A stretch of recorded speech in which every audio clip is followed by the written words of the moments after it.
Welcome back to my YouTube channel. ಇವತ್ತು ಗಣಪತಿ ಹಬ್ಬ, ಇಡೀ ದಿನ ಜಾಸ್ತಿ ಕೆಲಸ ಇರುತ್ತೆ ಅಂತ ನಾನು ಸ್ವಲ್ಪ ನಿಧಾನವಾಗಿ ಎದ್ದೆ, ನಿದ್ರೆ ಮಾಡಿಕೊಂಡು ಹಾಗೆ ಫ್ರೆಶ್ ಆಗಿಬಿಟ್ಟು ಬಂದು ತಿಂಡಿಗೆ ಅಂತ ಅಂದ್ಬಿಟ್ಟು ಕಾಯಿ ತುರ್ದು ಇಡ್ತಾ ಇದ್ದೀನಿ ಇಲ್ಲಿ.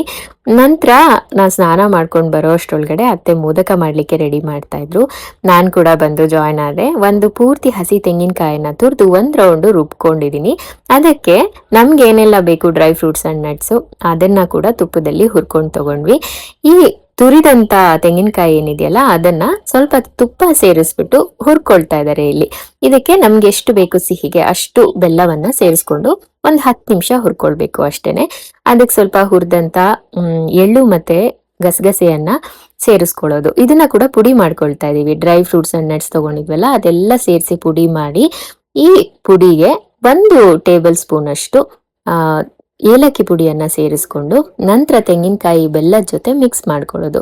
ಸೊ ಸ್ಟಫಿಂಗ್ ರೆಡಿ ಆಯ್ತು ಮೋದಕಕ್ಕೆ. ಹೆಚ್ಚಾಗಿ ಹುರ್ಕೊಳ್ಬೇಡಿ, ತುಂಬಾ ಗಟ್ಟಿ ಆಗ್ಬಿಡತ್ತೆ. ಇದು ಟೇಸ್ಟ್ ಕೂಡ ಬೇರೆ ತರ ಆಗತ್ತೆ. ಇಲ್ಲಿ ಚಿರೋಟಿ ರವೆ, ಮೈದಾ ಮತ್ತೆ ಸ್ವಲ್ಪ ಚಿಟಕಿಯಷ್ಟು ಉಪ್ಪು ಮತ್ತೆ ತುಪ್ಪ 2 ಅಷ್ಟು ಸೇರಿಸ್ಬಿಟ್ಟು ಹಿಟ್ಟನ್ನ ರೆಡಿ ಮಾಡಿ ಇಟ್ಕೊಂಡಿದ್ರು. ಒಂದು 20 ನಿಮಿಷ ಅದನ್ನ ನೆನೆಲಿಕ್ಕೆ ಬಿಟ್ಟಿದ್ದು. ನಾನು ಮೋಲ್ಡ್ ಯೂಸ್ ಮಾಡ್ತಾ ಇದ್ದೀನಿ ಈ ಸರ್ತಿ ಮೋದಕ ಮಾಡ್ಲಿಕ್ಕೆ. ಫಸ್ಟ್ ಟೈಮ್ ಮೋಲ್ಡ್ ಯೂಸ್ ಮಾಡ್ತಾ ಇರೋದು. ಹಾಗೆ ಮೋಲ್ಡ್ ಹೇಗೆ ತರಬೇಕು ಅಂತ ನಂಗೆ ಗೊತ್ತಿರಲಿಲ್ಲ. ನಾನು ಶಾಪಿಂಗ್ ಹೋಗಿದ್ದೆ, ಅಲ್ಲಿ ಮೋಲ್ಡ್ ಮಾರ್ತಾ ಇದ್ರು ಅಂತ ತಗೊಂಡ್ ಬಂದ್ಬಿಟ್ಟೆ. ಅದು ಸ್ವಲ್ಪ ದೊಡ್ಡ ಮೋಲ್ಡ್ ಆಗಿರೋದ್ರಿಂದ ಹಿಟ್ಟು ತುಂಬಾನೇ ತಗೊಳ್ತಾ ಇತ್ತು.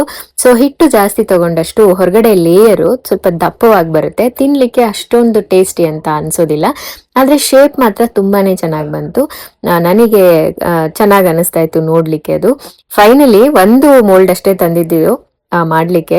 ಪೇಶನ್ಸ್ ಕಳ್ಕೊಂಡು ಅದನ್ನ ಕರ್ಜಿಕಾಯಿ ತರ ಮಾಡಿ ಹಾಕಿದ್ದಾಯ್ತು. ಸೊ ದೇವರಿಗೆ ಮೋದಕ ರೆಡಿ ಆಯ್ತು. ಇದನ್ನ ಸಣ್ಣ ಉರಿನಲ್ಲಿ ಕರೆದು ಎತ್ತಿಟ್ಕೊಂಡ್ವಿ. ಮೋದಕ ನಮ್ಮ ಗಣಪತಿಗೆ, ಪುಟಾಣಿ ಗಣಪತಿ ಇದೆ ನಮ್ಮ ಮನೇಲಿ, ಸೊ ರೆಡಿ ಮಾಡಿ ಇಟ್ಕೊಂಡು ನಂತರ ನಾನು ತಿಂಡಿ ಮಾಡೋಣ ಅಂತ ರೆಡಿ ಮಾಡ್ಕೊಳ್ತಾ ಇದ್ದೆ. ದೋಸೆ ಮತ್ತೆ ತರಕಾರಿ ಪಲ್ಯ ಮಾಡ್ಲಿಕ್ಕಿತ್ತು ನಂಗೆ. ಇದು ರೆಗ್ಯುಲರ್ ರೊಟೀನು, ಬೆಳಗ್ಗೆ ಹೊತ್ತು ತಿಂಡಿ ಮಾಡೋದು. ಜೊತೆಗೆ ನಾಯಿಗಳಿಗೆ ಕೂಡ ರಾಗಿ ಗಂಜಿಯನ್ನ ರೆಡಿ ಮಾಡ್ತಾ ಇದ್ದೀನಿ. ಇಷ್ಟು ಮುಗಿಸ್ಬಿಟ್ಟು ಅಡ್ಗೆ ಮನೆ ಕೆಲಸ, ದೇವರಿಗೆ ಗರ್ಕೆ ಶ್ರೇಷ್ಠ ಅಲ್ವಾ, ಸೊ ಅದನ್ನ ಕಿತ್ಕೊಂಡ್ಬರೋಣ ಅಂತ ಗಾರ್ಡನ್ಗೆ ಹೋದೆ.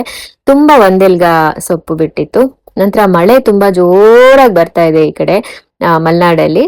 ಗೌರಿ ಹಬ್ಬಕ್ಕಂತೂ ಇನ್ನು ವಿಶೇಷವಾಗಿ ಮಳೆ ಜಾಸ್ತಿ ಆಗ್ಬಿಟ್ಟಿದೆ. ಈ ಹೂ ಇದೆಯಲ್ಲ, ಇದು ಸೀಸನಲ್ ಫ್ಲವರ್ಸ್, ಹೆಚ್ಚಾಗಿ ಮಳೆಗಾಲದಲ್ಲಿ ಬಿಡೋ ಅಂತ ಹೂವದು. ಅಲ್ಲಿನ ನಾನು ದೇವ್ರ ಪೂಜೆ ಮಾಡ್ಕೊಳ್ಳೋಣ ಅಂತ ಬಂದೆ. ಈ ಸತಿ ನಾನು 21 ಗರ್ಕೆನ ಎಣ್ಸಿಲ್ಲ, ಮನೆಗ್ ಬಂದು ಎಣ್ಸ್ ನೋಡಿದೀನಿ, ಕರೆಕ್ಟ್ ಆಗಿ 21 ಇತ್ತು. It's a good sign and good start, blessed ಅನ್ನೋ ತರ ಫೀಲ್ ಆಗ್ತಾ ಇತ್ತು. ಸೊ ನಮ್ಮ ಪುಟ್ಟ ಗಣಪತಿಗೆ ಗರ್ಕೆಯನ್ನ ಇಟ್ಬಿಟ್ಟು ನಾನು ಕೂಡ ಪೂಜೆ ಮಾಡ್ಕೊಳ್ತಾ ಇದ್ದೆ. ಈ ಗಣೇಶ ಚತುರ್ಥಿಯನ್ನ ದೇಶದಾದ್ಯಂತ ಯಾವುದೇ ಧರ್ಮ ಭೇದವಿಲ್ಲದೆ ಆಚರಿಸುವಂತ ಹಬ್ಬ ಅಂತ ಅಂದ್ರೆ ಗಣೇಶ ಚತುರ್ಥಿ. ಸೊ ಎಲ್ಲರಿಗೂ ದೇವರು ಒಳ್ಳೇದ್ ಮಾಡ್ಲಿ ಅಂತ ಈ ಮೂಲಕ ಕೇಳ್ಕೊಳ್ತಾ ಇದ್ದೀನಿ. ಯಾವುದೇ ಧರ್ಮ ಆಗಿರ್ಲಿ, ನಾವು ಅದನ್ನ ಗೌರವಿಸ್ಬೇಕು. ಯಾವುದೇ ಆಚಾರ ವಿಚಾರಗಳಿದ್ರು ನಮ್ಮ ಮನೆಯ ಒಳಗಡೆ ಇರಬೇಕು ಅದು ಅನ್ನೋದನ್ನ ನಾನು ಕೇಳ್ಕೊಳ್ತೀನಿ ಈ ವಿಡಿಯೋ ಮೂಲಕ. ದಯವಿಟ್ಟು ಧರ್ಮದ ಹೆಸರಿನಲ್ಲಿ ಭೇದ ಭಾವವನ್ನ ಮಾಡಬೇಡಿ ಅಂತ ಕೇಳ್ಕೊಳ್ತೀನಿ. ಆ್ಯಂಡ್ ಪೂಜೆ ಮಾಡಿ ನಾನು ಎಲ್ಲರಿಗೂ ದೋಸೆ ಮಾಡಿಕೊಟ್ಟು ನಾನು ಕೂಡ ತಿಂಡಿ ತಿಂದೆ. ಅಷ್ಟರೊಳಗಡೆ ಅತ್ತೆ ದಶಲಕ್ಷಣ ಪೂಜೆ ಶುರುವಾಗ್ತಾ ಇದೆ ಅಂತ ಅಂದ್ಬಿಟ್ಟು ಊರಿಗೆ ಹೊರಟಿದ್ರು. ಸೊ ಅವ್ರನ್ನ ಆ ಕಡೆ ಕಳಿಸ್ಕೊಟ್ಬಿಟ್ಟು ನಾನಿಲ್ಲಿ ಸ್ವಲ್ಪ ನಾಯಿ ಜೊತೆ ಆಟ ಆಡ್ತಾ ಇದ್ದೆ. ಪಕ್ಷಿ ಕೂಡ ನಾನು ಬೆಳಗ್ಗೆ ಹೊತ್ತು ತಿನ್ಲಿಕ್ಕೆ ಹಾಕಿರ್ತೀನಿ, ಅದು ಬಂದು ತಿಂತಾ ಇತ್ತು. ಹೀಗೆ ಮಧ್ಯಾಹ್ನ ನನ್ನ ಸಮಯ ಕಳೆದು ಹೋಯ್ತು. ಅಪ್ಪ ಇನ್ನ ಬಾಗ್ನ ಕೊಡ್ಲಿಕ್ಕೆ ಅಂತ ರೆಡಿ ಮಾಡ್ಕೊಂಡಿದ್ರು. ಸೊ ನಾನು ಅದನ್ನ ಬಾಗ್ನ ತಗೊಳ್ತಾ ಇದ್ದೆ. ದುಡ್ಡಿಟ್ಟಿಲ್ಲ ಅಂತ ಅಪ್ಪನ ರೇಗಿಸ್ತಾ ಇದ್ದೆ. ಅಂಡ್ ಈ ಸತಿ ಅಪ್ಪ ನನಗೆ ತುಂಬಾ ಚಿಕ್ಕ ಸೈಜಿನ ಬಳೆಗಳನ್ನ ತಗೊಂಡ್ ಬಂದಿದ್ರು. ಅವ್ರಿಗಿನ್ನು ನಾನು ಚಿಕ್ಕ ಹುಡುಗಿ ಅಂತ ಅನ್ಕೊಂಡಿದ್ದಾರೆ. So cute. ತಂದೆ ತಾಯಂದಿರು ಹೆಣ್ಮಕ್ಳಿಗೆ ಏನ್ ಕೊಟ್ರು ಅದು ವಿಶೇಷನೇ. ಅದು ಹಣ, ಒಡವೆಗಳು ಇವೇ ಆಗ್ಬೇಕಾಗಿಲ್ಲ. ಒಂದು ಪ್ರೀತಿಯಿಂದ ಒಂದು ಹೂ ಕೊಟ್ರು, ಅದು ಅಪ್ಪ ಅಮ್ಮ ಕೊಟ್ಟಿದ್ದು ಅಂತ ಖುಷಿಯಾಗಿ ಸ್ವೀಕರಿಸ್ತೀವಿ ಹೆಣ್ಮಕ್ಳುಗಳನ್ನ ನಾವು. ಅತ್ತೆ ಕೂಡ ನನಗೆ ಬೆಳೆಗೆ ಅಂತ ದುಡ್ಡು ಕೊಟ್ಟು ಹೋಗಿದ್ರು. ಸೊ ಇವತ್ತು ನನಗೆ ಕಂಪ್ಲೀಟ್ಲಿ ಪೈಸಾ ವಸೂಲ್ ಡೇ ಆಗಿತ್ತು. ಎನಿವೇಸ್, ನನ್ನ ಗಣೇಶ ಚತುರ್ಥಿ ಸಿಂಪಲ್ ಆಗಿ ಈ ತರ ಆಚರಿಸಿದ್ದೀನಿ. ಸೊ ಯಾರೆಲ್ಲ ನನ್ನ ವಿಡಿಯೋ ನೋಡ್ತಾ ಇದ್ದೀರಾ, ನನ್ನ ಚಾನೆಲ್ ಸಬ್ಸ್ಕ್ರೈಬ್ ಮಾಡ್ಕೊಳ್ಳೋದ್ರ ಮೂಲಕ ನನಗೆ ಸಪೋರ್ಟ್ ಮಾಡಿ. Thanks for watching and stay tuned.